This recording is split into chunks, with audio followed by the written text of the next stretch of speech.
nandun kita. Bakit? Nagme-message ako sa'yo, di ka nagre-reply. Sorry naka-restrict ka na kasi sa akin simula nung, alam mo na, nung iniwan mo rin ako. Yun na nga. Kamusta nga pala? Okay lang. Long time Oo. Kinokontak nga kita kasi may gusto akong sabihin sa'yo. Yun na nga. Tungkol ba saan yan at mukhang seryoso ka? Kakumusta ka naman? Okay lang, masaya. Kumbaga sa lungat nung huli mo akong nakita, sobrang saya ko ngayon. Ikaw, kamusta ka na? Kamusta na yung pangalan nun? Si Orly? Orly? Balita sa inyo. Wala. Hindi din kami nagtagal. Oh, Yun na nga. Wala hindi kami nagkakaintindihan. Tapos, may problema nga ako ngayon gaya ng alin. Yun nga yung gusto kong sabihin sa'yo, kaya nga hinahanap kita. Ano kasi, nung naging kami, so biglaan lahat. Nung naghiwalay kami, hindi ko alam na buntis pala ako. Ano nga ba sinasabi ko eh. So, anong plano ng dalawa ngayon? Iniwan ka niya. Hindi ko na alam Hindi ko na siya makita, hindi na siya nagpapakita. Hindi ko na siya makontak. Ay, naku. Yun na yung tinatry kong sabihin sa'yo na sana mapatawad mo ako sa mga nagawa ko sa'yo. At baka magkabalikan pa tayo. Bago mo pa sabihin, parang nararamdaman ko na kung anong gusto mong mangyari. Siguro, kung medyo maaga-aga kitang nakita or nag-reply ako sa mga messages mo, baka sakaling matanggap pa kita. Kaso kasi, Divine, alam mo, huli na yung lahat eh. Alam mo, sobrang saya ko na ngayon. As in. May Kasi- jowa ka na?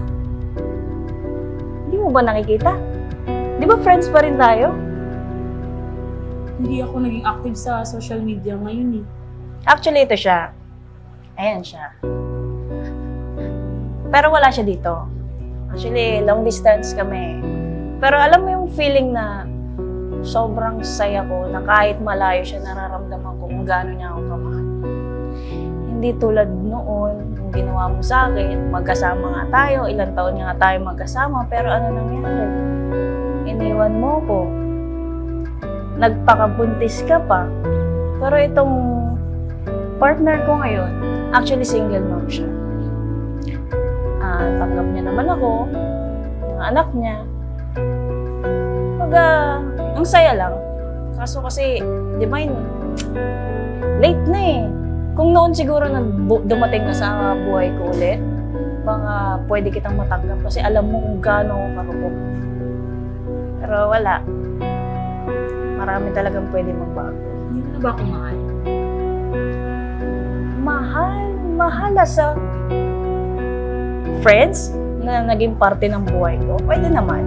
Pero yung mahal as a partner na gaya ng dati, parang malabo na. Kasi ayokong saktan yung partner ko, yung girlfriend ko. Alam mo na. Alam mo na mahal kita